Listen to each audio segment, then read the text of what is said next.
तो हमारा जो नेक्स्ट टॉपिक है वो है science and tech through ages. तो जो भी यूट्यूब पे वीडियो देख रहे हैं आप 1.5 पे देख लीजिए, क्योंकि मेरी थोड़ी सी वो जो वॉल्यूम है वो थोड़ी कम ही रहेगी, स्पीड भी कम रहेगी, तो 1.5 में आपको ठीक सुनाई देगा। तो साइंस एंड टेक के अंदर फर्स्ट जो चीज़ है जिसके बारे में बात करने वाला हूँ वो है मैथमेटिक्स। अब अगर मैं मैथमेटिक्स को डिवाइड करूँ तो यहाँ जो हम बात करने वाले हैं, टोटल मैथमेटिक्स को 5 पार्ट्स में डिवाइड किया गया है। जैसे फर्स्ट अर्थमेटिक है, सेकंड अलजेब्रा है, थर्ड जियोमेट्री है, फोर्थ एस्ट्रोनॉमी है, फिफ्थ एस्ट्रोलॉजी है। सबके हिंदी में मतलब क्या होता है? अर्थमेटिक का अंकगणित, अलजेब्रा का बीजगणित, ज्योमेट्री रेखा गणित। हिंदी मीडियम वालों को पता ही होगा, इंग्लिश मीडियम वालों को नहीं पता होता, उनके लिए फिर क्वेश्चन भी फ्रेम होगा बाद में लास्ट में। एक एस्ट्रोनॉमी खगोल शास्त्र, ये सौरमंडल वगैरह मतलब अपना सोलर सिस्टम वगैरह के बारे में बात करना। और एस्ट्रोलॉजी ज्योतिष हाथ वगैरह की उंगली वगैरह देख के बताते हैं कि भविष्य में ये होगा, वो होगा, ग्रह नक्षत्र वगैरह ना। तो ये टोटल 5 पार्ट में डिवाइडेड मैथमेटिक्स।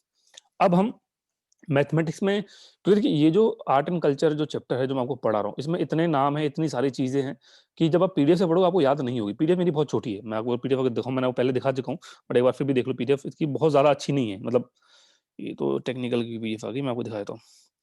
पीडीएफ में प्रॉब्लम क्या है कि पीडीएफ में बहुत छोटा लिखा हुआ है, क्योंकि मैंने वो बनाई इस तरह से थी कि जब पढ़े इस पीडीएफ को तो वो ज्यादा तकलीफ ना दे और वो आराम से समझ में आ जाए। तो जैसे ये देखें इसमें टोटल पीडीएफ में इस तरह से, अब यहाँ पे इतने छोटे छोटे से नाम है, ये देखो बोर्ड ऐसे। तो ये बाद में आपको ये सब चीजें मिल, ये पीडीएफ तो मैं आपको ये भी दूंगा ग्रुप पे, मैं तो ये भी डालूंगा, लेकिन इससे याद होने में थोड़ी सी दिक्कत आएगी। बोर्ड से ये कि बोर्ड से आपको चीजें यहीं पर लिख रहा हूँ तो चीजें दिमाग में सीधा आ जाएगी। तो फर्स्ट जो चीज है, मैथमेटिक्स से जुड़े हुए दो नाम हमारे लिए अभी फिलहाल यहाँ इंपॉर्टेंट है। एक है बौद्ध्यान, एक है अपस्तम्भा। नाम में थोड़ा सा प्रोनाउंसिएशन हो सकता है मेरी गलत हो, प्लीज उसके लिए सॉरी, बट जो मैं बोल रहा हूँ वो अब सुन लो। एक है बौद्ध्याना और एक है अपस्तंभा, ठीक है? तो ये दो नाम है। अब बौद्ध्याना भाई साहब ने क्या करा, इन्होंने एक बुक लिखी जिसका नाम था सुलभ सूत्र। सुलभ सूत्र। तो बौद्ध्यान सबसे पहले सुलभ सूत्र। अच्छा, अपस्तंभा इन्होंने क्या करा, ये भाई साहब ने, एक सेकेंड, पेंसिल कनेक्ट नहीं कर दी मैंने। हाँ, ये जो भाई साहब हैं, इन भाई साहब ने भी कुछ लिखा, बट किसके बारे में लिखा? Practical, practical geometry, geometry. तो अपस्तम हमने प्रैक्टिकल ज्योमेट्री के बारे में लिखा, बौद्ध्यान ने सुलभ सूत्र के बारे में लिखा। अच्छा, वैसे तो अब इससे ज्यादा डिटेल में क्वेश्चन आएगा नहीं हमारे यूपीएससी के अंदर, बट फिर भी अगर आ जाए कि जो सुलभ सूत्र बुक है ये किससे रिलेटेड है, तो मैं फिर बता रहा हूँ ये क्वेश्चन नहीं आएगा, ठीक है? ये आप दिमाग में रख लीजिए, ये क्वेश्चन नहीं आएगा। बट इन केस अगर आ जाए, मतलब कोई किस्मत का भरोसा नहीं, तो हमें थोड़ा बहुत तो बेसिक पता होना चाहिए कि जो सुलभ सूत्र है, इस सुलभ सूत्र में बात की गई थी, एक तो बात की गई थी स्क्वायर रूट टू की, ठीक है? तो square root two, square root two कैसे निकालते हैं, रूट ऑफ टू वो कैसे निकालते हैं। एक इसके अंदर बात की थी पाइथागोरस थ्योरम के रिलेटेड ही कंसेप्ट था, और पाइथागोरस थ्योरम जैसे मतलब मैं इसे शॉर्ट में लिख के छोड़ा हूँ, पाइथागोरस थ्योरम, आप समझिएगा। पाइथागोरस थ्योरम से रिलेटेड कंसेप्ट के बारे में बात की गई थी, और कुछ ज्योमेट्रिकल टर्म्स और थी। बट हाँ, एक दो चीज आप ध्यान रखो कि स्क्वायर रूट टू कैसे निकालना है या पाइथागोरस थ्योरम से कैसे निकालता है, वो उसके बारे में बात यहाँ पे हुई थी। अच्छा, एक और इंपॉर्टेंट चीज था सोलर सूत्र के बारे में, वो था हम अग्निवेदी, जानते हैं अग्निवेदी, फायर अल्टार जिसको बोलते हैं, फायर अल्टार। ये तो इस अग्निवेदी का कंस्ट्रक्शन किस तरह से करना है वो भी सोलर सूत्र के अंदर बताया गया था ज्योमेट्रिकली। तो तीन चीजें आप इस बुक के बारे में ध्यान रखिएगा। जब हम प्रैक्टिकल ज्योमेट्री के बारे में आते हैं, अपस्थम्भ के बारे में, तो प्रैक्टिकल ज्योमेट्री मतलब क्या? तो प्रैक्टिकल ज्योमेट्री का मतलब होता है कि एक्यूट एंगल निकालना।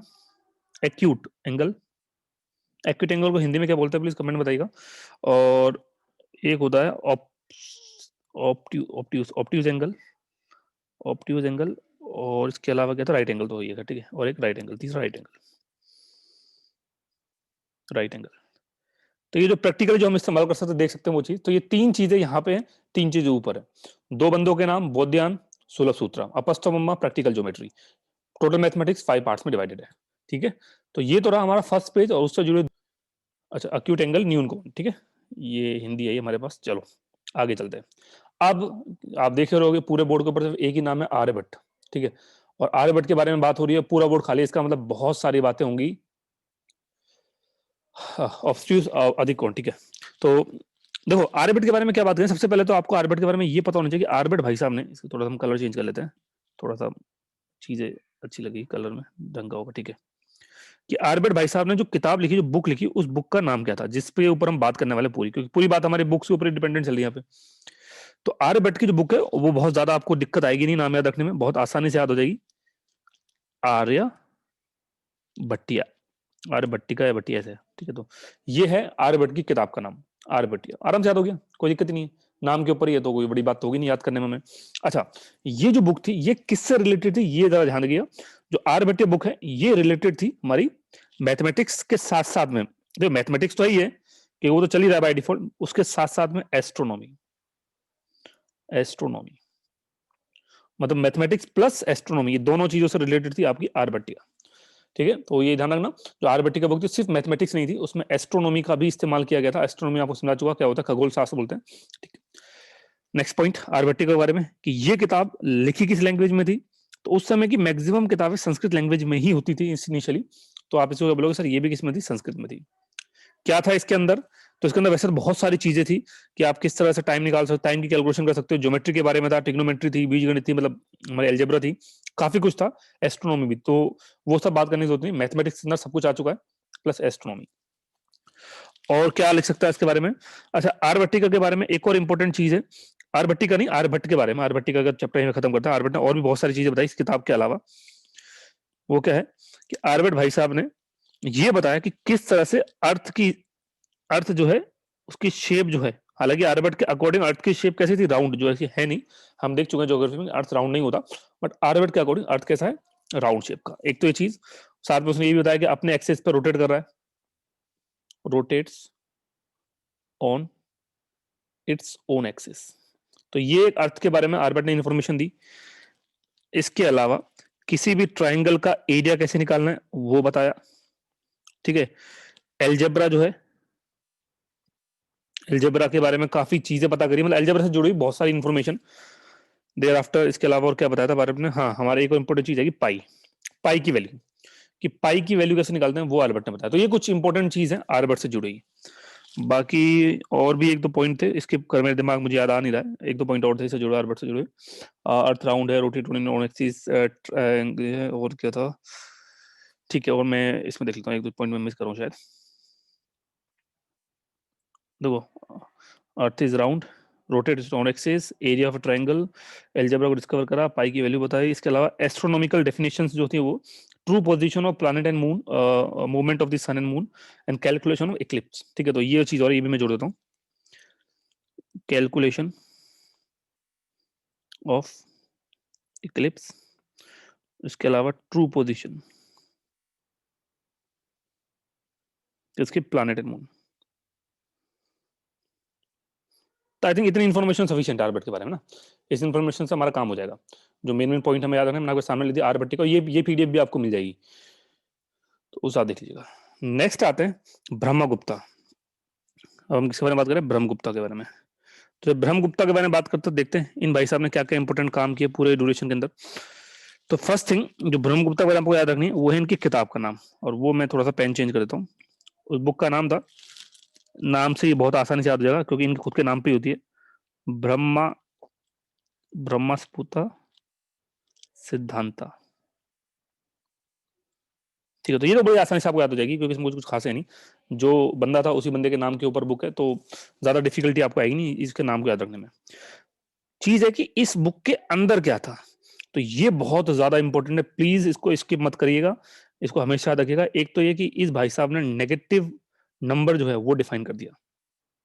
ठीक है, सेकेंड चीज, ये भाई साहब ने जो क्वाड्रेटिक फॉर्मूले होते हैं, क्वाड्रेटिक फॉर्मूला, ठीक है, उसके बारे में अपनी बुक के अंदर बताया। थर्ड चीज,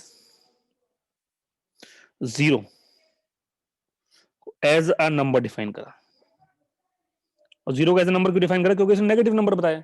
तो जब नेगेटिव नंबर बता रहे हैं, पॉजिटिव नंबर बता रहे हैं, बीच के अंदर जो लिमिट होगी, तो मतलब जहां से चीज शुरुआत होगी तो वो जीरो था, तो zero as a number, zero as a base line define किया गया। तो ये है ब्रह्मस्पता सिद्धांता के अंदर 3 पॉइंट। ठीक है, तो 3 पॉइंट हो गए ब्रह्मस्पुता सिद्धांता ये बुक के बारे में। नेक्स्ट फोर्थ आते हैं, इसके बारे में और भी कुछ छोटे से पॉइंट है बट वो हम इतना ध्यान नहीं देंगे, बस हो गया। जो मेन मेन पॉइंट मैं आपके सामने रखूँ, महावीरचार्य। तो महावीरचार्य के बारे में बात करते हैं कि इन भाई साहब के बारे में क्या है। तो मैं आपको ये बता देता हूँ महावीरचार्य के बारे में कैसे आता ना, कि मैं 11 12 में था, तो मेरे एक मैथ के टीचर थे, मतलब उस समय तो अब मैथ बोला गणित बोलो, गणित के टीचर थे, उनका नाम महावीर था, महावीरा बोलते थे उनको।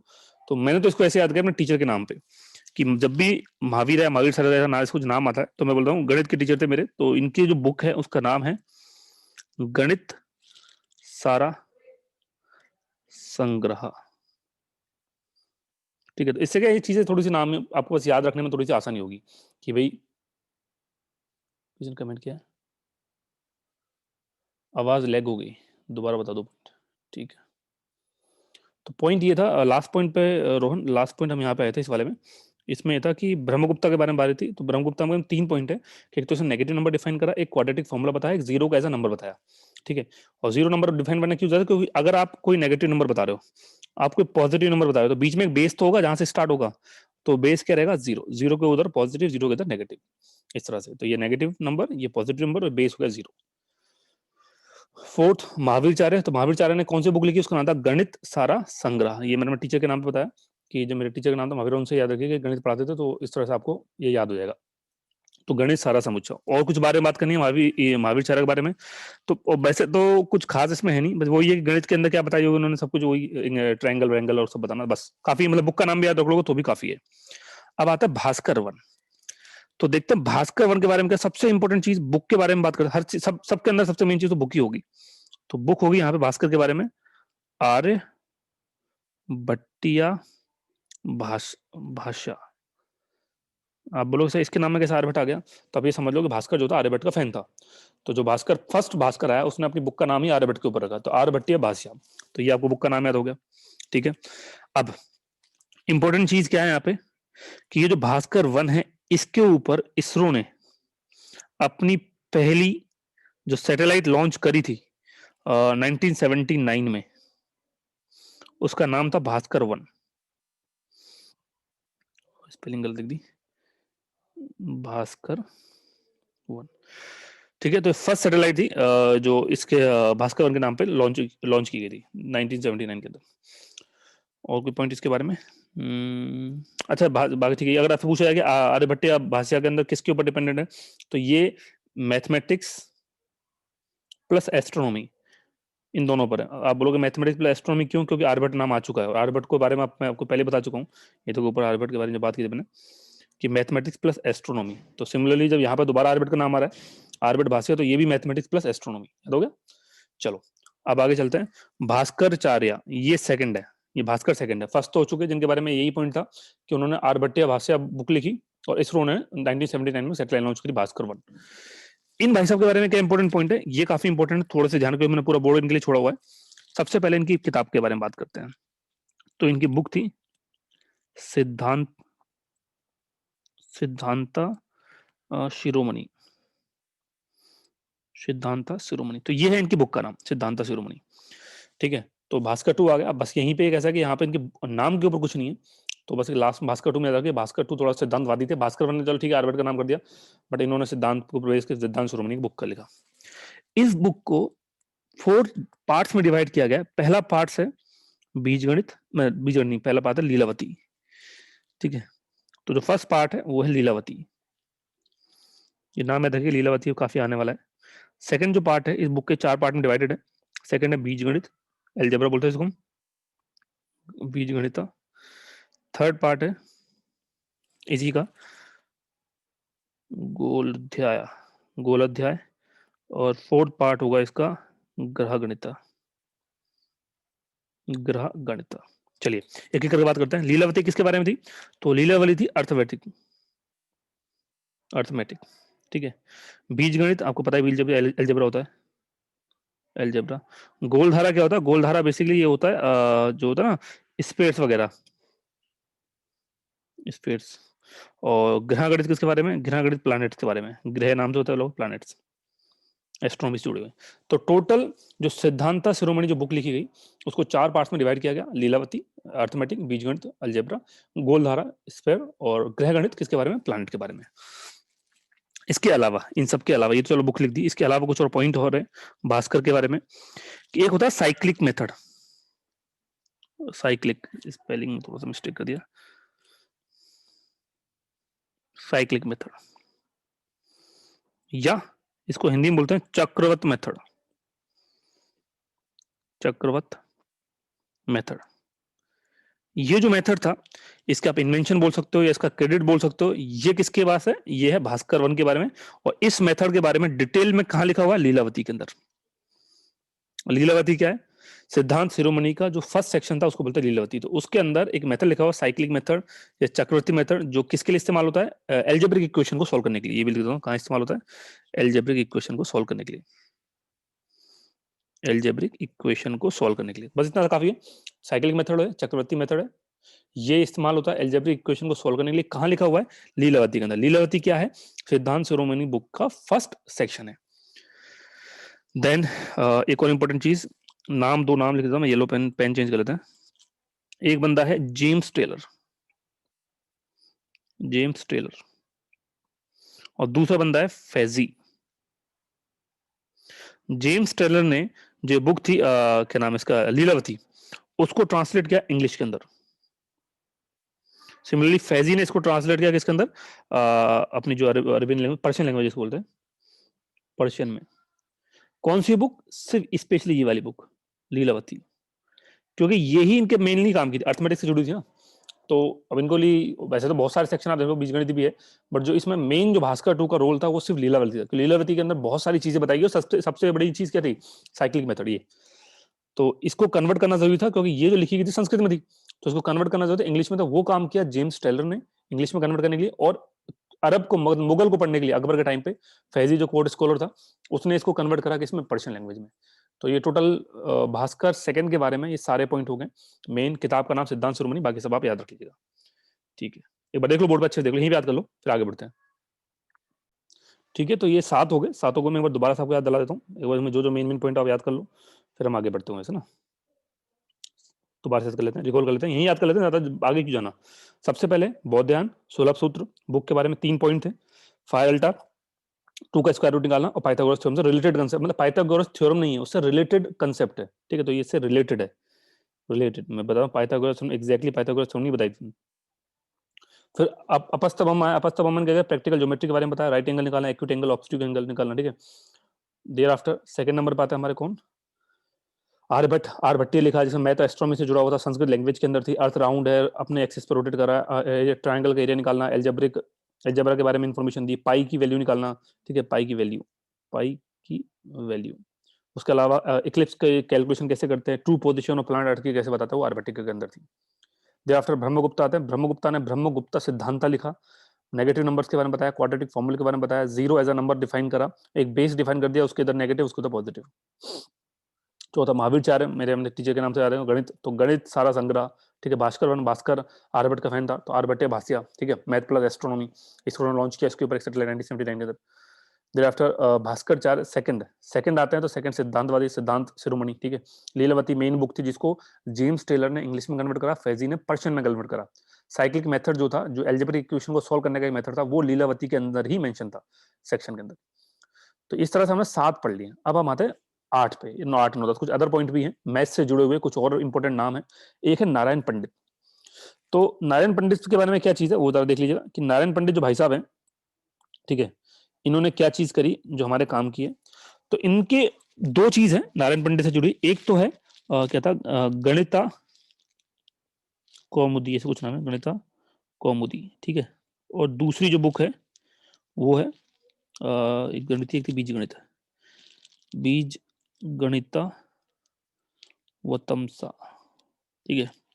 ये तो ये 2 चीज आप याद रखिएगा, नारायण पंडित से जुड़ी 2 बुक्स हैं जो इन्होंने लिखी थी। एक तो थी गणित कौमुदी। अब ये इसको गणित कौमुदी को गणित सारा संग्रह से कंफ्यूज मत कर लेना, ये वाला महावीर वाला, इससे कंफ्यूज मत हो जाना। ये गणित सारा संग्रह है, और वहां जो मैंने लिखा वो गणित कौमुदी है, ठीक है? तो ये किससे जुड़े? नारायण पंडित। और बीज गणित वतमसा, तो ये बीज गणित वतमसा, ये भी किससे जुड़े? नारायण पंडित। ये 2 बुक के नाम आपको सिंपली याद रखना, ज्यादा इसमें दिमाग नहीं लगाना कि ऐसे कैसे, ऐसे बस नाम याद रखना है। अच्छा, अब आता है कौन? नीलकंठ सौम्य जी। तो नीलकंठ सौम्य जी कैसे याद रखोगे? नाम से याद रखो, सौम्य, तंत्र मंत्र, ठीक है? कुछ भी याद रखो सौम्य से, ठीक है? तो इसमें इनसे जुड़ी जो है इंफॉर्मेशन है, इनका बुक का नाम है तंत्र समग्र, समग्र, ठीक है? तो तंत्र समग्र, तो ये इस तरह से आप बुक का इजीली नाम याद रख सकते हैं, ज्यादा दिक्कत आपको आएगी नहीं। फिरोज शाह तुगलक आता है। तो फिरोज शाह तुगलक के टाइम पे ऐसा नहीं है कि इसने बहुत बड़ी बुक लिखी, लेकिन कुछ क्या बोलते हैं, एस्ट्रोनॉमिकल ऑब्जर्वेटरी बनी थी, एस्ट्रोनॉमिकल ऑब्जर्वेटरी कौन कौन सी थी? फर्स्ट दिल्ली में बनाई गई, सेकंड बनाई गई जिसका नाम रखा गया फिरोज शाह बहामनी। ये कहां पे थी? ये थी दौलताबाद में। बस ये दो याद रखिए कि जो फिरोज शाह तुगलक ने एस्ट्रोनॉमिकल ऑब्जर्वेटरी बनाई, जहां पे आप ये मतलब पूरा जो सौरमंडल वगैरह सिस्टम के बारे में था, पूरा इन्फॉर्मेशन है, आप गूगल पे चेक कर सकते हैं। एक दिल्ली के अंदर थी और एक फिरोज शाह बहमनी, दो जगह जाओ जिसको नाम दिया फिरोज शाह बहमनी, दौलताबाद के अंदर। तो फिरोज शाह तुगलक से जुड़ी दो पॉइंट याद रख लेना। नेक्स्ट आते हैं महेंद्र सूरी। अच्छा, ये महेंद्र सूरी कौन था? देखिए, ये था फिरोज शाह तुगलक के टाइम पे उसका कोर्ट स्कॉलर, मतलब जो उसके अंदर होता है ना, कोर्ट के अंदर बैठते हैं, उनमें से था एक। इस भाई साहब ने क्या करा कि इसने एक एस्ट्रोनॉमिकल इंस्ट्रूमेंट इन्वेंट करा उस टाइम का, उसका नाम दिया यंतारा। यंता राजा, यंत्र राजा, ठीक है, ये था यंत्र राजा कुछ ऐसा नाम था, यंत्र राजा, ठीक है, हाँ, यंत्र राजा। तो इस तरह से महेंद्र सूरी ने एक एस्ट्रोनॉमिकल, याद रखिए क्या है ये, एक एस्ट्रोनॉमिकल इंस्ट्रूमेंट है। मैं मेंशन कर देता हूँ, वही चंद्रमा वंद्रमा को देखने के लिए इस्तेमाल होता है एस्ट्रोनॉमिकल इंस्ट्रूमेंट, ठीक है। नेक्स्ट सवाई जयसिंह। सवाई जयसिंह के बारे में हम हिस्ट्री में बात कर चुके हैं। इन्होंने 5 एस्ट्रोनॉमिकल ऑब्जर्वेटरी बनाई थी, जिसको हम जंतर मंतर बोलते हैं, एस्ट्रोनॉमिकल ऑब्जर्वेटरीज। कहाँ कहाँ पर थी ये भी बात कर चुके हैं। जरा कमेंट बताना एक बार, तुम्हें याद है क्या कहाँ कहाँ पर थी? तो टोटल 5 जगह थी ऑब्जर्वेटरी। एक तो जयपुर है, ठीक है, एक वाराणसी है, एक मथुरा है, एक उज्जैन और दिल्ली। टोटल 5 जगह ये जंतर मंतर बनाए गए, आप जाके देख सकते हैं, अगर इनमें से किसी जगह रहते हो आसपास कभी, तो पता चल जाएगा जंतर मंतर चीज क्या है। चलो नेक्स्ट चलते हैं। तो इसी के साथ हमारा मैथमेटिक्स का चैप्टर होता खत्म। मैथमेटिक्स होती है क्लोज्ड। मैथमेटिक्स में जो जो मेन मेन पॉइंट है मैंने आपको सारे बता दिए। इनके अलावा कोई भी पॉइंट आपको याद करने की बिल्कुल भी जरूरत नहीं है, सारे इससे काम हो जाएगा। और आप इसको, मैं जो बाकी लोग हैं, मैं वीडियो को थोड़ी देर के लिए पॉज कर रहा हूँ, ठीक है। जो यूट्यूब पर देख रहा है वो मैं हर स्लाइड को यहाँ पे 2-2 सेकंड के लिए, मतलब 2-2 मिनट के लिए रोक रहा हूँ। तो आपके लिए तो स्लाइड बहुत जल्दी निकल जाएगी, क्योंकि मैं इसको वीडियो में उतना नहीं करूंगा। तो आप चाहो तो 2 मिनट पॉज करके इसको यहीं पे याद कर लो, फिर हम आगे बढ़ते हैं। ये है सेकंड स्लाइड। चलो सेकंड स्लाइड को याद कर लो यहीं पे आप लोग, वीडियो पॉज करके। ये थर्ड स्लाइड, इसको भी आप प्लीज यहीं याद करें, फटाफट जल्दी याद हो जाएगी। ये नेक्स्ट स्लाइड है, इस नेक्स्ट स्लाइड को भी आप याद कर लो यहीं पे वीडियो रोक के। नेक्स्ट स्लाइड, ये इसको थोड़ा सा बड़ा कर लेते हैं, हाँ देखो। Next slide, seventh eight slide, ठीक है, ये भी याद कर लो यहीं पे, जल्दी याद हो जाएगी तो फटाफट, ठीक है। लास्ट स्लाइड आएगी आपकी, उसके साथ ये मैथमेटिक्स वाला चैप्टर होता खत्म, ये वाला, ये भी याद कर लो यहीं पे। जूम कर रिकॉर्डिंग, अभी हम 8वीं स्लाइड पे हैं, और टोटल जो स्लाइड्स हैं लगभग 58 है, ठीक है। तो काफी बड़ा है अभी, टाइम लगेगा इसको खत्म करने में 1-2 घंटे, तो कोई दिक्कत नहीं, आराम से पढ़ते हैं। बस चीज़ याद हो जानी चाहिए ये कि हम आधा घंटा 1 घंटा जो भी लगा रहे हैं, बाद में घर पे जाके दोबारा से मेहनत ना करना पड़े, तो वो ज्यादा अच्छी चीज़ है। चलो मैं ऑन, ओके। तो अब बात करेंगे मेडिसिन के ऊपर। तो मेडिसिन के ऊपर सबसे पहले हम बात करने वाले हैं, देखिए मेडिसिन में कई सारे नाम हमारे सामने आएंगे, बट मैं जो पहले बात कर रहा हूँ वो है अथर्ववेदा। अब अथर्ववेदा के बारे में बात क्यों हो रही है? क्योंकि अधर वेदा वेदों के अंदर ही है, तो वेदों के अंदर ये सबसे पहली बुक थी, फर्स्ट बुक थी जिसने डिजीज के बारे में बताया। कौन सी डिजीज थी? कई सारे डिजीज, जैसे डायरिया हो गया, डायरिया की स्पेलिंग एक सेकंड, डायरिया के बारे में बताया था, तो डायरिया की स्पेलिंग सही लिख देता हूँ। डायरिया हो गया, कफ हो गया, ठीक है। उसके अलावा लेप्रोसी हो गया, लेप्रोसी, देर आफ्टर फीवर हो गया, ठीक है, सीजर हो गया। इस तरह से कुछ बीमारी इनके बारे में, मतलब कुछ डिजीज के बारे में अथर्ववेदा के अंदर लिखा हुआ था। अच्छा, अथर्ववेदा के अंदर कुछ और चीज भी थी। अथर्ववेदा ने ये बताया था कि जो भी हमारे अंदर जो बीमारी होती है, जो भी प्रॉब्लम होती है, उस प्रॉब्लम की जड़ होती है बुरी आत्मा, ठीक है। तो जैसे जो स्पिरिट्स हो गई या कोई बुरी आत्मा होती है जो हमारे शरीर के अंदर इंटर हो जाती है, फिर वो हमको बीमार करती है। तो इनके हिसाब से जो क्योर था बीमारियों का, वो क्योर था magical charm and spells. Basically मतलब वही है कि तंत्र मंत्र जो भी है या इस तरह के कुछ करके, मतलब ये डायरेक्टली कोई ऐसा नहीं था कि दवाई लो या कुछ ऐसा लो। जो दिखाएगा कि जो भी बीमारियां होती हैं उनका रीजन था कि बुरी आत्माएं हमारे शरीर के अंदर आए थे, बुरी स्पिरिट्स आए थे और उससे हम लोग बीमार हो जाते हैं। तो मैजिकल चाहूंगा पंडित वगैरह के पास जाओ, वहां से आपका काम हो जाएगा। तो ये अर्थवेदा के अंदर कुछ चीजें बताएगी। स्टार्टिंग की पहली बुक थी जिसने थोड़ी बहुत इंफॉर्मेशन दी बीमारियों के बारे में। अब नेक्स्ट वाराणसी तक्षशिला, ये दो चीजें मैंने क्यों लिखी? देखिए दोनों चीजें लिखने के पीछे रीजन है कि इस ड्यूरेशन का मतलब हमारे एंशियंट टाइम का वाराणसी और तक्षशिला ये दोनों ही बहुत ज्यादा फेमस थे। किसके लिए? मेडिकल लर्निंग के लिए। मेडिकल लर्निंग के लिए। तो जो मेडिकल लर्निंग होते थे, मतलब जो मेडिकल टीचिंग लेते थे, जैसे आज हम एमबीबीएस वगैरह बोलते हैं, ठीक है, तो वो चीजें जो थी उस समय एमबीबीएस वगैरह तो नहीं होता था, बट हाँ जो वैद्य होते थे, वैद्य या जो हमारे हकीम वगैरह होते थे, इस तरह की लोग ही उस समय होते थे। तो उनकी जो टीचिंग होती थी स्पेशली वाराणसी और तक्षशिला के अंदर होती थी। मतलब मेन तो ये दो ही जगह। अब कुछ इंपॉर्टेंट नाम, ये नाम हमारे लिए इसलिए इंपॉर्टेंट हो जाते हैं क्योंकि इन नाम से जुड़ी हुई क्वेश्चन हमसे हमारे एग्जाम से पूछा जा सकता है। तो फर्स्ट थिंग, अश्वनी कुमार। अब ये अश्वनी कुमार कौन है? देखिए वैदिक टाइम, ये पहली बात तो ध्यान रखिएगा, अब के नहीं है, ये वैदिक टाइम के ही हैं। तो ये भाई साहब वैदिक टाइम को बिलोंग करते हैं। और वैदिक टाइम पर ये क्या काम करते थे? वो डॉक्टर वाला काम। तो अब मैं इसे लेता हूँ वैदिक टाइम डॉक्टर। वैदिक टाइम डॉक्टर, अब ये समझ लो, थोड़ा शॉर्ट में लिखा है मतलब तो इसका वही है कि वैदिक टाइम पे ये इस तरह की मतलब जो मेडिसिन वगैरह होती थी या जो भी इसकी प्रैक्टिस करते थे। एक और इंपॉर्टेंट चीज, इनका जो स्टेटस था वो बहुत ही डिवाइन था। डिवाइन स्टेटस, डिवाइन स्टेटस मतलब भगवान के बराबर का दर्जा मिला हुआ था इनको, इस लेवल का था। क्योंकि हाँ ये ऑब्वियसली बात है, आज के टाइम पे डॉक्टर को भगवान के बराबर माना जाता है, उस समय तो मानेंगे। तो अश्वनी कुमार वैदिक टाइम के डॉक्टर टाइप है और एक डिवाइन स्टेटस है। अब आता है धनवंतरी। ये धनवंतरी के बारे में क्या इंपॉर्टेंट चीज है ये जरा देखिएगा। इनके बारे में इंपॉर्टेंट पॉइंट ये है कि इन भाई साहब को बोला जाता है God of Ayurvedic, Ayurveda medicine. मैं पहले ही बोल चुका, ये लोग यूट्यूब पे देख रहे हो 1.5 में देखेगा, मैं बहुत स्लो बोल रहा हूँ आज। तो गॉड ऑफ आयुर्वेदिक मेडिसिन, तो आयुर्वेदिक मेडिसिन के गॉड किसको बोला गया? धनवंतरी को। ठीक है, तो ये धनवंतरी के बारे में बस इतना सा काफी है कि आयुर्वेदिक मेडिसिन से रिलेटेड थे, उनको गॉड बोलते हैं आयुर्वेदिक मेडिसिन का। अब काफी इंपॉर्टेंट नाम आता है चरक। देखिए चरक काफी इंपॉर्टेंट हो जाता है, कई सारी बुक्स है इनकी, बट जो मेन बुक है जिसको बारे में हमें पढ़ना है वो है चरक संहिता। मैंने बोला वैसे तो कई सारी बुक है, बट हमको एक के बारे में ही इंफॉर्मेशन काफी है, वो है चरक संहिता। तो चरक संहिता किससे डील करती थी? ये मेडिसिन से डील करती। मेडिसिन में उस समय क्या होता था, कोई इस समय का आज की तरह कोई इंग्लिश तो है नहीं उसमें कि इंग्लिश मेडिसिन दी जा रही है, क्या बोलते हैं इसको, आयुर्वेदिक, एलोपैथिक है ना। तो एलोपैथिक था नहीं उस समय, आयुर्वेदिक ही था। तो आयुर्वेद से जुड़ी हुई है चरक संहिता। चरक संहिता में तीन चीजें बताई गई कि कोई भी बीमारी होती है ह्यूमन बॉडी, उसके लिए तीन दोष होते हैं। तीन दोष, दोष, तीन दोष कौन कौन से होते हैं? पहला बाइल, दूसरा बलगम जिसको हम PHLE बोलते हैं, काफी है बलगम, और तीसरा होगा विंड।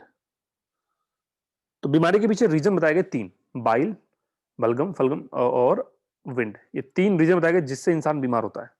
तो ये और भी बहुत सारी इंफॉर्मेशन थी, पर मेरे हिसाब से इतनी इंफॉर्मेशन काफी है चरक संहिता और चरक के बारे में।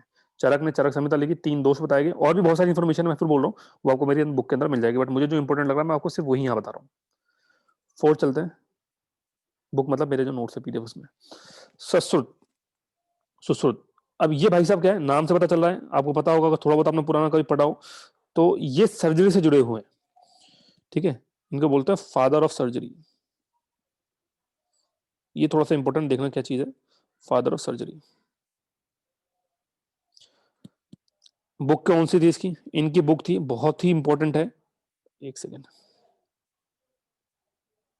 बुक का नाम के लिए मैं अलग पेन इस्तेमाल कर लेता हूँ, आपको अलग से दिख जाएगी।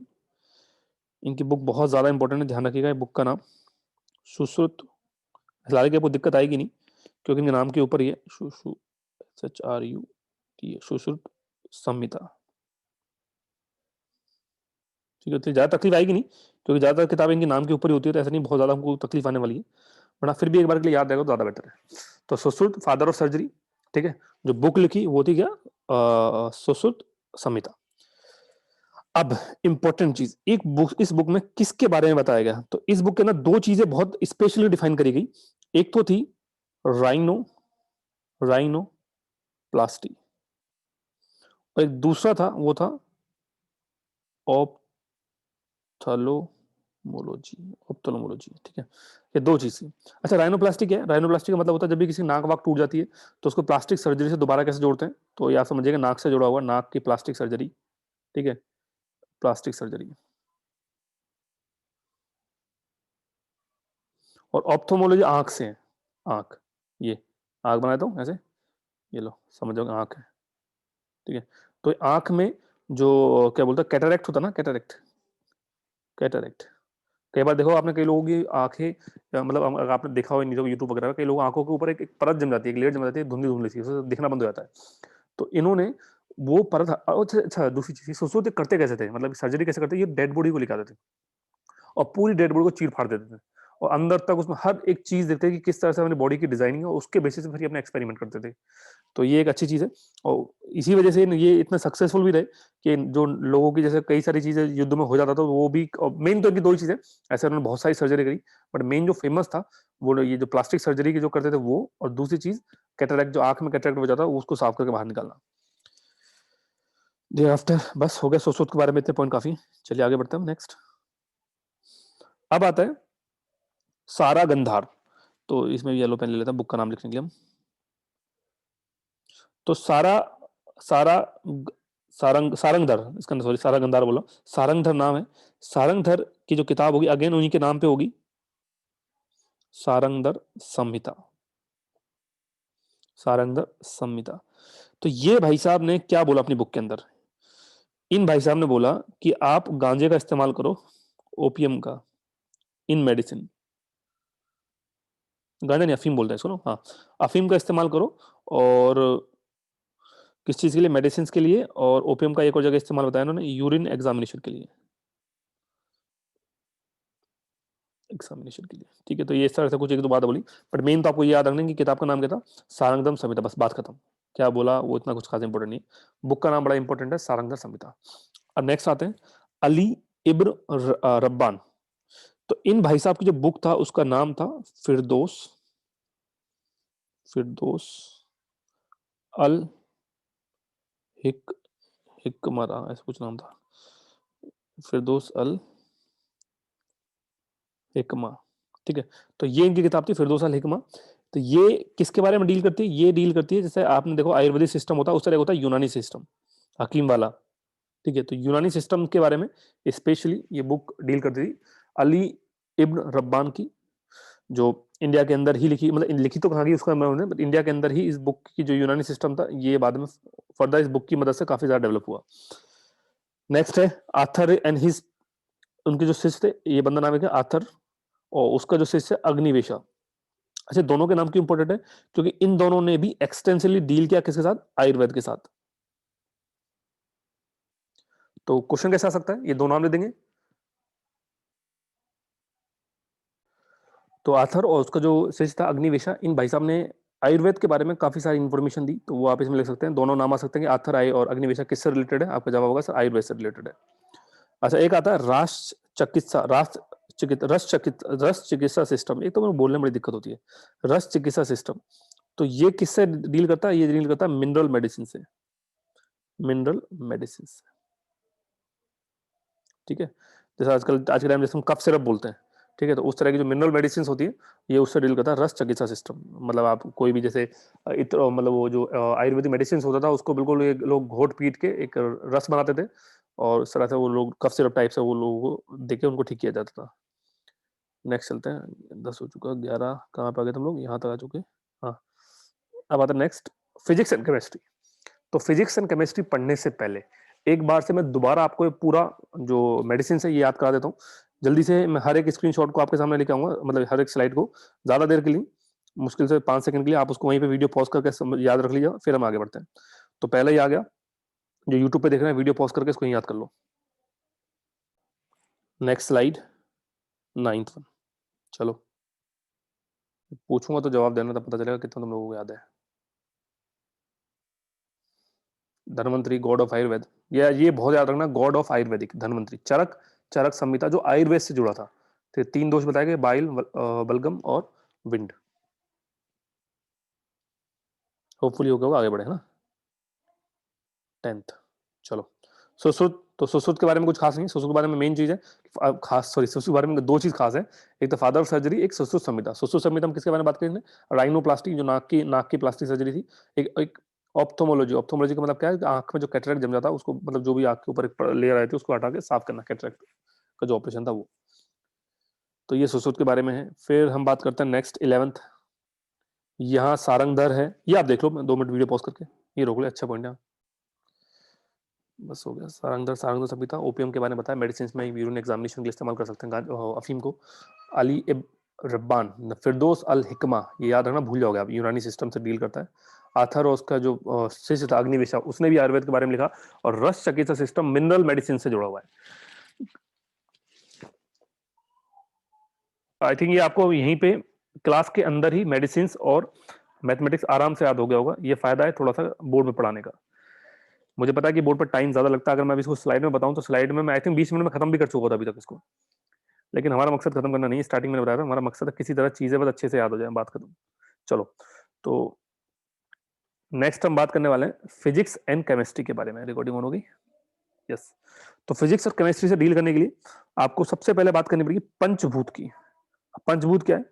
पंचभूत वेदों के टाइम पे डिफाइन किया गया था कि हमारा जो अर्थ है उसके अंदर टोटल 5 चीज डिफाइन करे कि ये 5 चीज मेन है, ये होनी चाहिए। कौन कौन सी 5 चीज थी? एक तो जैसे अर्थ खुद है, दूसरा हो जाएगा फायर, आग, तीसरा हो जाएगा हमारा एयर, हवा, चौथा हो जाएगा पानी, वाटर, और पांचवा हो जाएगा हमारा ईथर, आकाश। ईथर का मतलब है आकाश, है ना, स्काई। तो ये बोला गया कि जो हमारी बॉडी है ये 5 बेसिक एलिमेंट से मिलकर बनी है, अर्थ, फायर, एयर, वाटर, ईथर, आकाश।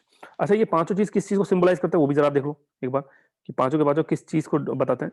तो जो अर्थ है ये सिंबल करता है किसका? स्मेल का, ठीक है। फायर किसका सिंबल करता है? विजन का, आग से ही हम देख सकते हैं, अंधेरे में जैसे याद रख लो कि रात के टाइम पे लाइट जलाओगे, आग होगी तो ही आप देख पाओगे। अर्थ में स्मेल वाली जो फीलिंग होती है, मिट्टी में उठा के देख लो, खुशबू इस तरह से आ जाती है, स्मेल आती है। एयर, एयर हवा में हमको क्या देता है? फीलिंग, ठीक है, फीलिंग्स। वाटर, पानी किसका देता है? टेस्ट का, टेस्ट का पता पानी से चलता है। आकाश, आकाश देता है साउंड का, आवाज का। तो इस तरह से ये 5 पंचभूत डिफाइन करे गए वेदों के टाइम पे, ठीक है। तो वेदों के टाइम पे 5 बेसिक चीजें बताई गई कि इनसे एक ह्यूमन बॉडी जो है उन 5 चीजों से मिलकर बना होता है। लेकिन जब बाद में बुद्धिस्ट फिलोसफर्स आए तो उन बुद्धिस्ट फिलोसफर ने जो ईथर बोला गया, ईथर, इसको मना कर दिया कि ईथर नहीं हो सकता। क्योंकि ईथर क्यों नहीं हो सकता? क्योंकि ईथर को हम फिजिकली देख नहीं सकते। फिजिकली मतलब एक वो ना, फील नहीं कर सकते। जिस तरह हम आग को फील कर सकते हैं, फायर को फील कर सकते हैं, आकाश ऊपर, बट हम ऊपर कितना चल जाओ, ऊपर चलते चले जाओ, मिलेगा नहीं आपको।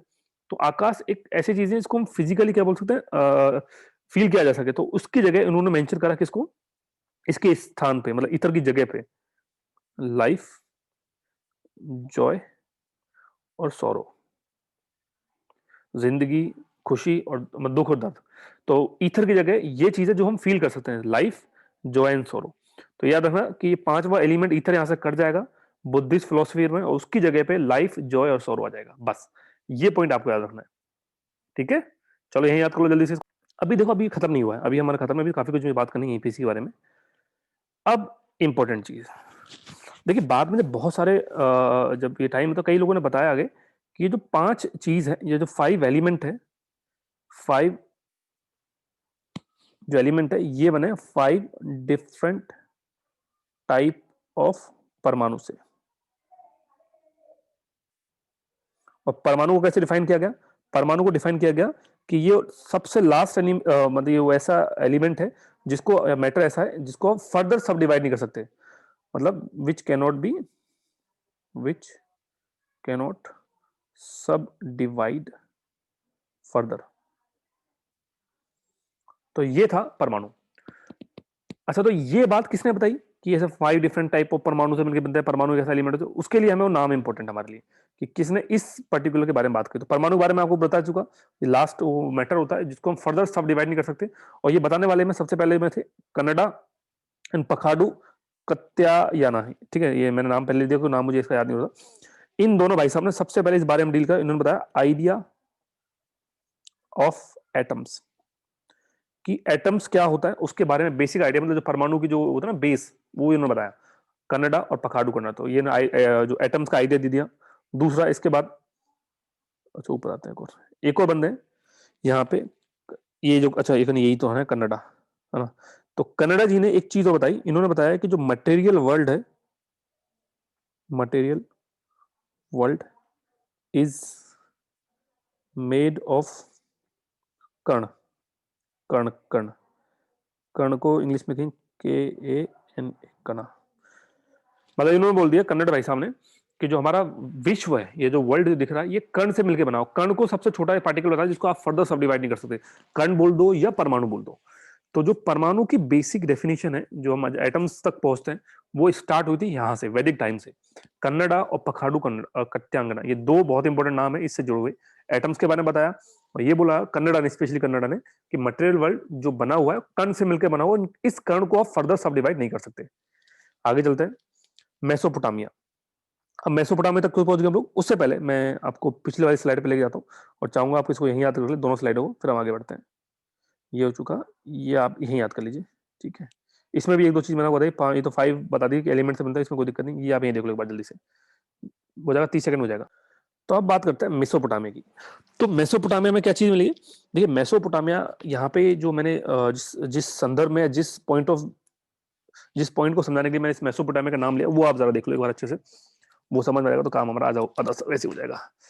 ठीक है, एक सेकंड मैं थोड़ा सा इसको सीधा कर देता हूँ, वेट। ठीक है, तो मेसोपोटामिया में क्या है कि मेसोपोटामिया से जो मेटल्स होते हैं, मेटल्स, उन मेटल की जो स्मेल्टिंग होती है, स्मेल्टिंग ऑफ मेटल्स, ये हमने इंडियंस ने कहां से बोरो किया? मेसोपोटामिया से। तो मेसोपोटामिया से हमने ये सीखा कि किस तरह से स्मेल्टिंग ऑफ मेटल की जाती है, और इसके बेसिस के ऊपर बनाए गए दो बहुत इंपॉर्टेंट नाम है, यहाँ पे ध्यान रखिएगा।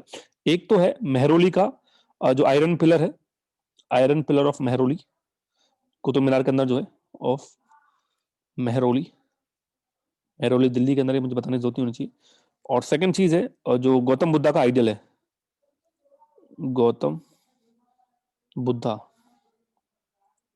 का जो आइडियल ना, सुल्तानगंज बुद्धा, याद आ गया कुछ वाला आइडियल, कहां पर? सुल्तानगंज। इन दोनों में क्या चीज इंपॉर्टेंट है? इन दोनों के ही अंदर एक बहुत इंपॉर्टेंट चीज है कि ये दोनों के दोनों रस्ट फ्री हैं, और इतने सालों से रस्ट फ्री है। ठीक है, ये चीज बहुत इंपॉर्टेंट है कि दोनों के दोनों रस्ट जो है रस्ट फ्री हैं, और अभी तक इन पे जंग नहीं लगा। तो ये जो चीज थी, ये वैदिक टाइम से आज तक साइंटिस्ट इस बात का पता नहीं लगा पाए कि क्या चीज का इस्तेमाल करते थे। आज देख लो, कोई भी चीज बना लो लोहे की, आप आयरन की, उस पर जंग लगना कंफर्म है, कुछ सालों के अंदर जंग लगे, आप कुछ भी कर लो। बट यहाँ इन लोगों ने क्या टेक्निक डेवलप करी, कैसे करी, अभी तक उस पर जंग नहीं लगता। तो ये याद रखना, मेसोपोटामिया से स्मेल्टिंग ऑफ मेटल बोरो करी गई। उस पर डिपेंडेंट दो चीजें, आयरन पिलर ऑफ मेहरौली जो दिल्ली के अंदर है, और कुतुब मीनार में, और सेकंड है गौतम बुद्धा का जो आइडल है, सुल्तानगंज बुद्धा जिसको हम बोलते हैं वो। ठीक है, तो ये हो गया। अब आता है नेक्स्ट नागार्जुन। देखिए नागार्जुन बहुत ज्यादा इंपॉर्टेंट हो जाता है किससे, हम किस बारे में, केमिस्ट्री, केमिस्ट्री के ना नागार्जुन, मैं किस बारे में बात कर रहा था, केमिस्ट्री आ गई, फिजिक्स खत्म हो गई क्या? अच्छा फिजिक्स, ओके। तो फिजिक्स यही एंड हो गया दोस्तों ना, कन्नड़ या पकड़ो कन्नड़ा ये खत्म। अब यहाँ जो आ चुका है, यहाँ मैं केमिस्ट्री पढ़ा रहा हूँ। ये जो हम बात कर रहे हैं केमिस्ट्री के बारे में बात कर रहे हैं, फिजिक्स एंड हो चुकी है, क्योंकि नागार्जुन आते केमिस्ट्री हो गई है। ये ऊपर भी केमिस्ट्री का पोर्शन, तो मैं हेडिंग डाल देता हूँ, पर ये केमिस्ट्री चल रहा है, केमिस्ट्री। तो नागार्जुन के बारे में दो किताबें इंपॉर्टेंट है, रस रत्नाकर और रशरनवा। ठीक है, तो दो चीजें हैं, दो बुक्स हैं, एक तो रश रत्ना रत्नाकरा, और एक रशनत्वा, एक तो नाम भी बड़ा इंपॉर्टेंट, रशनत्नाकरा और रशनवरा। ठीक है, तो दो किताबें हैं। अच्छा, दोनों की जो टेक्स्ट होगा ऑब्वियसली बात संस्कृत में होगा, उस समय से संस्कृत के अंदर ही लिखी जाती थी। ठीक है, अब दोनों किस किस चीज से डील करते हैं वो जरा देखते हैं।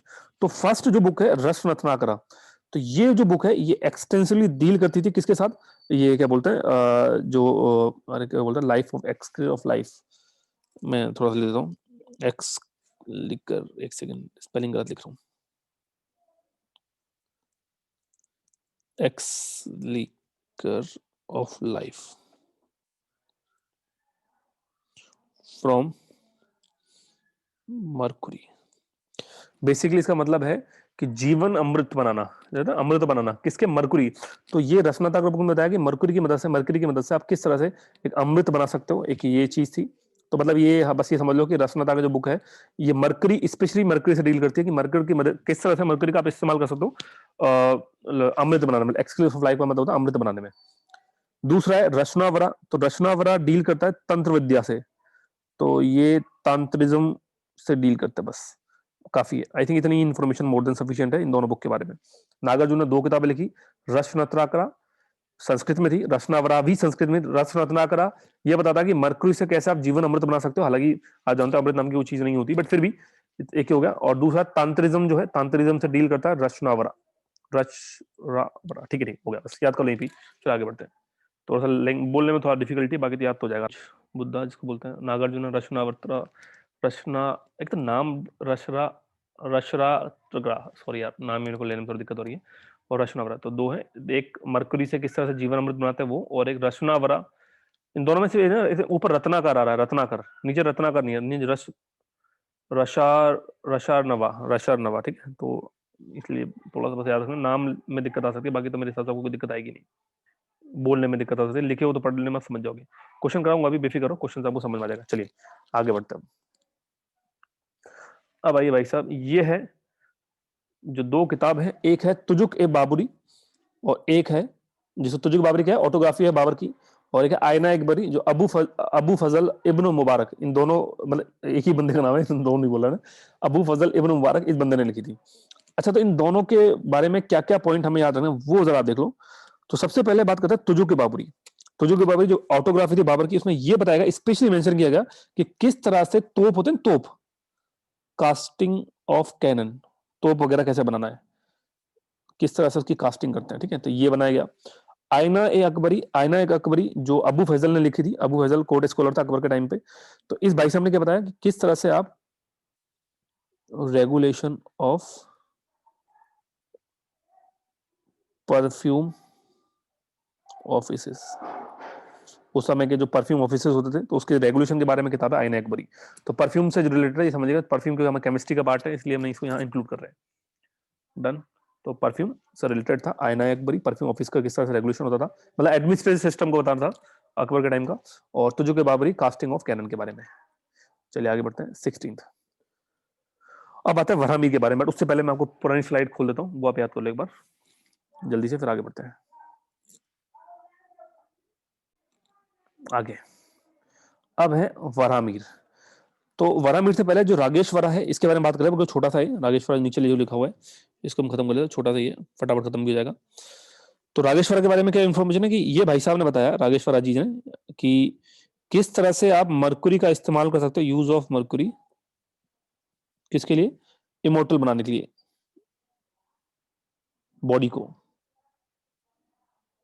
ठीक है। तो बस इतना सा है कि मरकुरी का इस्तेमाल इमोर्टल बॉडी बनाने के लिए क्या, कैसे कर सकते हैं, वो बताया रागेश्वर ने। वराहमीर के बारे में बात करते हैं। वराहमीर काफी ज्यादा इंपॉर्टेंट है एंशिएंट और मिडाइवल के टाइम के हिसाब से अगर बात करूं तो। विक्रमादित्य का कोर्ट था, विक्रमादित्य, किंग विक्रमादित्य, विक्रमादित्य स्पेलिंग मादित्य, ठीक है। तो विक्रमादित्य में कोर्ट में 9 जेम्स थे, 9 मोती जिसे बोलते हैं ना, कि 9 कोर्ट स्कॉलर थे, उनमें से एक था ये। He was one of them, he was one of them. तो एक इंपॉर्टेंट पॉइंट तो ये कि विक्रमादित्य के टाइम पे 9 जेम्स हुआ करते थे कोर्ट में, उसमें से एक वराहमीर था। First point. सेकंड पॉइंट वराहमीर के बारे में कि इसको जो टाइटल है ये विक्रमादित्य ने दिया, वरा। अब नाम के देखो, वरा। तो जो वरा टाइटल है ये किसने दिया, मतलब इसका नाम तो मिहिर था, तो वराह मिहिर कैसे बना, कि वराह टाइटल किसने दिया गया इसको? विक्रमादित्य ने। वराह, एच ए ओ लगा देता हूँ, वराह, ठीक है। फिर इसके बाद और क्या पॉइंट हो सकता है इसके बारे में? उसने क्या चीज बताई वराहमीर, अच्छा वराहमीर के बारे में एक पॉइंट इंपॉर्टेंट हो रहा है, ये भाई साहब ने बताया कि कहीं पर भी अगर आपको दीमक लग रहा है, दीमक, ठीक है, और या कहीं पर कोई प्लांट्स हैं, पेड़ पौधे हैं, तो बहुत ज्यादा चांसेस है कि उसके वहां वाटर हो सकता है, प्रेजेंस ऑफ वाटर, कुएं वगैरह खोदने में थोड़ी मदद मिलेगी आराम से। तो ये एक तरीका बताया कि दीमक हो या कहीं पे प्लांट हो, पेड़ पौधे हो, तो वहां पानी होने के चांसेस बहुत ज्यादा है। और उसके अलावा क्या दिखाया है इन्होंने? अच्छा, एक चीज की किताब, मेन किताब तो रहेगी हमारे दिमाग से, वो सबसे पहले लिखी थी, वृहत वृहत संहिता। वृहत संहिता, जिसके अंदर इन्होंने एक्सटेंसिवली डील करा एक थ्योरी से जिसको हम बोलते हैं अर्थ क्लाउड थ्योरी। अर्थ क्लाउड थ्योरी, ये अर्थ क्लाउड थ्योरी एक्सटेंसिवली डील करती है अर्थक्वेक से, कि अर्थक्वेक कैसे आते हैं, उन अर्थक्वेक को रिलेट किया बहुत सारे अलग अदर पैरामीटर्स के साथ, बट वो हमारे लिए इंपॉर्टेंट नहीं है। इंपॉर्टेंट ये है कि अर्थ क्लाउड थ्योरी अर्थक्वेक से रिलेटेड है। किस बुक के अंदर मेंशन है? वृहत संहिता, जो किसने लिखी थी? वराहमिहिर ने। रागेश्वरा के बारे में ये 2 पॉइंट आपके सामने, जल्दी से याद कर लो, फिर आगे बढ़ते हैं। नेक्स्ट, अब आते हैं शिप बिल्डिंग के ऊपर। शिप बिल्डिंग में थोड़ा बहुत बचा होगा, फिर उसके बाद एक दो फेमस स्पॉट, बस खत्म हो गया, 2 स्लाइड है बस, 2 स्लाइड में खत्म ये पूरी कहानी। तो चलिए देखते हैं शिप बिल्डिंग में। तो शिप बिल्डिंग के अंदर जो आपके लिए सबसे इंपॉर्टेंट होती है वो है युक्ति कल्पतारु, ये किताब है, ये बुक का नाम है। जो बुक मेंशन थी स्पेशली किसमें, वैसे तो देखो आपको लैंग्वेज में कंफ्यूज होना ही नहीं है, क्योंकि मैक्सिमम सब इस समय की जितनी भी लैंग्वेज है वो सब संस्कृत ही है सारी बुक की। तो कुछ नहीं भी समझ में आए तो संस्कृत को बाय डिफॉल्ट आप टिक कर सकते हैं, अगर आपको बाकी नहीं सुना हुआ तो। बट फिर भी इसे याद हो, युक्ति कल्पतारु जो बुक थी, डील करती थी कि शिप कैसे बनानी है। ठीक है, अब इसमें क्या क्या चीजें बताएगी, देखिए इसमें ये बताएगी कि शिप 2 तरह की होती है। फर्स्ट तो एक होते हैं सामान्य, सामान्य के नाम से पता चला होगा, आम इंसानों के लिए। और एक होती है विशेष, विशेष का मतलब समझ में आ रहा होगा, स्पेशल क्लास, राजा महाराजा टाइप से, है ना। तो 2 तरह के शिप होते हैं। अच्छा, जो सामान्य शिप होती है वो किसके लिए होती है? सी वोयज ले जाने के लिए, जो सी सामान वगैरह होता है वो लेने के लिए। इसमें भी फिर 2 तरह के होते हैं, एक तो होता है दीर्घा, दीर्घा, और एक होता है इसके अंदर उन्नता, उन्नता। ठीक है, दीर्घा का मतलब होता है जो नैरो हल होता है, मतलब छोटी शिप होती है, समझ लो छोटी जो शिप होती है नैरो हल वाली। और उन्नता नाम से यू से पता चला बड़ा, तो उन्नता का मतलब हो जाएगा नैरो के उल्टा क्या बोलते हैं, नैरो का अपोजिट क्या बोलते हैं, चला हाई हल। ठीक है, हाई हल। तो ये हो गया बस। तो शिप को 2 क्लासिफिकेशन करेगी, एक तो सामान्य विशेष टाइप की शिप वो होगी होगी सामान्य को मतलब जहां पे हम सामान लेके जाते हैं वो, उसमें भी दीर्घा, दीर्घा मतलब जो छोटी शिप होती थी, उन्नता मतलब जो बड़ी शिप होती थी। कुछ और चीज और बताएगी यहाँ पे, कि उस समय जो केबिन्स होते थे, मतलब केबिन्स केबिन्स केबिन्स जो बनाते थे, केबिन्स को होते थे जिसमें लोग रहते थे। ठीक है, शिप्स के अंदर भी उसको भी 3 क्लासिफिकेशन डिवाइडेड था। एक तो था सर्व मंदिरा, सर्व मंदिरा। एक दूसरा केबिन था जिसको बोलते थे मध्य मंदिरा, और तीसरा था अग्र मंदिरा। आपको सिर्फ याद रखना ये केबिन्स किस लिए इस्तेमाल होते थे, बस वो काफी, अगर वो भी याद रख लोगे काम चल जाएगा। तो जो सर्व मंदिरा केबिन होते थे, ये सर्व मंदिरा जो रॉयल, जो लोग होते हैं रॉयल रॉयल रॉयल, उन लोगों के लिए होते थे, राजा महाराजा वगैरह के लिए, उनके बैठने के लिए। ठीक है, उनके घोड़े वगैरह, उनके सामान के लिए। अब आ गए थे मध्य मंदिरा। मध्य मंदिरा होते थे जो प्लेजर ट्रिप के लिए लोग जाते थे, मजे लेने के लिए, उनके लिए होते थे, घूमने फिरने के लिए। अग्रा मंदिरा जो होते थे केबिन्स, ये इस्तेमाल होते थे किसके लिए? वॉरफेयर, लड़ाई वगैरह के लिए। बस, तो इस तरह से ये हो गया शिप बिल्डिंग खत्म। शिप बिल्डिंग के बारे में यही पॉइंट है, इसके अलावा आपको कुछ भी याद नहीं रखना। फिनिश्ड, कर लो याद यहीं पे, दिक्कत नहीं है। अब होगी तो हो जाएगी, वरना दूसरी स्लाइड में लेंगे। अब आता है 2 फेमस स्पोर्ट्स है उस समय एंशियंट टाइम के। एक तो था कलरपट्टू। अब कलरपट्टू के बारे में बात हो चुकी है ना, मार्शल आर्ट वाले टाइम पे, याद करो, ये तो बात हो चुकी है। ये तो मार्शल आर्ट के टाइम पे मैंने आपको डील करके एक्सटेंड किया था, तो फिर भी याद रखो ये मार्शल आर्ट गेम है। मार्शल आर्ट है, कहां से है? केरला से, जो हम बात कर चुके हैं पहले ही।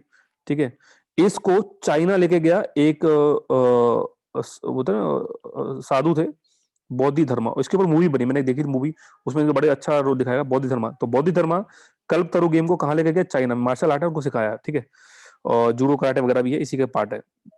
मतलब यहाँ ये लिखता है कि जो प्रेजेंट फॉर्म में है judo karate, judo and karate, वो यहीं से, इसी से ओरिजिनेट। सो 2 फेमस गेम थे एंशियंट टाइम पे। एक तो था कलारीपट्टू। कलारीपट्टू के बारे में मैंने पहले बात करी, दोबारा बताता हूँ। ये मार्शल आर्ट गेम है, मार्शल आर्ट है, कहाँ का? केरला का। बट केरला तक ही सीमित नहीं, आज ये बहुत ज्यादा फेमस है चाइना में। और चाइना में ले जाने का क्रेडिट किसके पास है? बौद्धि धर्मा, बौद्धि धर्मा।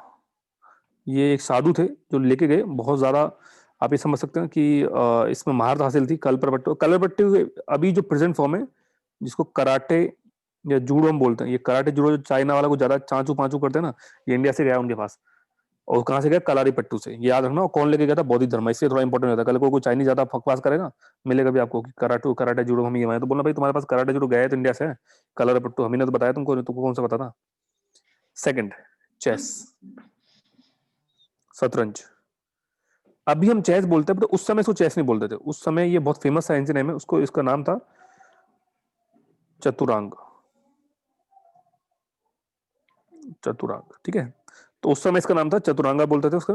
और इसको खेलने के लिए डाइसेस वगैरह का इस्तेमाल किया जाता था। वो तो डाइस, वो पासा होता है वो वाला, तो डाइसेस वगैरह का यूज किया जाता था। एक बोर्ड पे खेला था, बोर्ड, जिस बोर्ड को खेल उस बोर्ड का नाम देना। जिस बोर्ड के ऊपर इसको प्ले करते थे उस बोर्ड का नाम था अष्टापदा, ठीक है, ये एक नाम इंपॉर्टेंट है। और महाभारत में आपने देखा ही होगा, पांडव और कौरव के बीच में जो गेम हो रहा था वो यही था, चतुरांग। चतुरांग एक्चुअली में चेस का ही एक ओल्डर फॉर्म है, ठीक है। चेस तो बाद में डेवलप हुई फॉर्म है, पहले उसको चतुरांग ही बोलते थे। बोर्ड जिस पे खेला जाता था वो अष्टाध्याय था, और जिससे खेला जाता था वो क्या चीज थी, डाइसेस, डाइस होती थी। और बाद में जो, बस हाँ, घोड़े वगैरह जो होता ही है, ठीक है। खत्म हो गया हमारा ये वाला चैप्टर पूरी तरह से। हम नेक्स्ट चैप्टर पे आते हैं। कौन सा चैप्टर खत्म हो गया हमारा, science and tech through the ages. ये पूरी तरह से खत्म हो चुका है, अगले चैप्टर पे बात करेंगे।